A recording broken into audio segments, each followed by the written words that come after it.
కొన్ని కొన్ని సీన్స్‌లో, కొన్ని లుక్స్‌లో ఎన్టీఆర్ గారిలాగా కనిపిస్తారని అంటున్నారు. ఆల్రెడీ సోషల్ మీడియాలో గూడా అదే కామెంట్స్ వస్తున్నాయి. సో, దాన్ని ఎలా తీసుకుంటున్నారు? అంటే ఇది దిస్ ఈ కాంప్లిమెంట్ నాకు తెలిసి స్ట్రాంగ్గా ఒకసారి మన పాగల్ సినిమా తర్వాత కూడా వచ్చిండే. అండ్ యా సమ్ టైమ్స్ అది అది కుదిరింది. అది ఐ హావ్ బిన్ లిజనింగ్. అంటే ఇప్పుడు కొత్తగా ఉన్నది కాదు. సో నేను అన్న కూడా అనుకుంటాం అప్పుడు. It's not a new thing to hear, but it's a great compliment only. Okay. Already action సీక్వెన్స్‌లో లారీ మీద నుంచి పడిపోయారని ఒకటి చెప్పారు. బట్ సినిమాలో గూడా యాక్షన్ సీక్వెన్స్ చాలా ఉన్నాయి. చాలా టఫ్‌గా గూడా ఉన్నాయి. ఇంకా ఏదన్నా ఇన్సిడెంట్స్ ఏమైనా జరిగినాయా? అంటే చూస్తే చాలా టఫ్ యాక్షన్ సీక్వెన్సెస్ ఉన్నాయి కదా! ఏం జరగలేదు, కానీ మీరు ఆ లారీ మీదకి ఎక్కి చూసారు కదా, మూవింగ్ లారీ.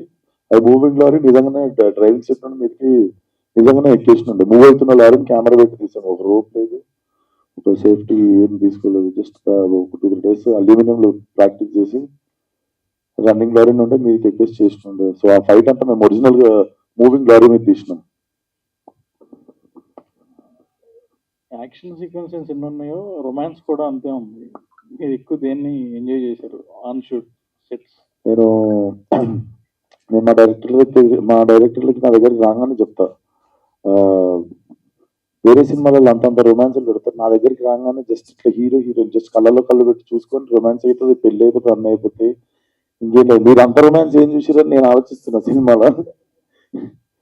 సో నేను ఎంజాయ్ చేసేది మాత్రం I enjoy like very powerful scenes. Like మీరు పంటి మీద సీన్ కావచ్చు, సెకండ్ హాఫ్ లో పోలీస్ స్టేషన్ సీన్ కావచ్చు, ప్రీ ఇంటర్వెల్ లో వచ్చేది లారీ మీద సీన్ కావచ్చు.